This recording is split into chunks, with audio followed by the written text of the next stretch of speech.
દોસ્તો, કોઈ વાર કોઈની મદદ કરવાનો જો મોકો મળે ને તો જરૂર કરી લીધો, કારણ કે ભગવાને આપણને 2 આંખ, 2 હાથ, 2 પગ અને ધંધો કરીને પૈસા કમાઈ શકીએ ને એવું મજબૂત શરીર આપ્યું છે. આવા લોકો જે વૃદ્ધ થઈ ગયા છે, જેને હાથ નથી, પગ નથી, આંખો નથી, એવા લોકો ધંધો નથી કરી શકતા, પણ એ માગીને પોતાનું ગુજરાન ચલાવતા હોય છે. પણ મદદ પણ એ રીતે કરવી જોઈએ કે જેથી કરીને એ લોકોને પણ એવું ના લાગે કે આ વ્યક્તિ મારી પર ઉપકાર કરી રહ્યો છે. મદદ કરવાથી ભગવાન દરેક સામું જોવે છે, તમારી સામું પણ જોશે. એવું કાર્ય કરતા રહો કે એકવાર ભગવાનને પણ કહેવું પડે કે આને આપવું જ પડશે, જેથી કરીને આ આવા લોકોની મદદ કરે.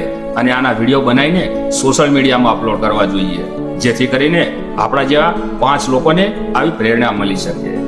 ધન્યવાદ.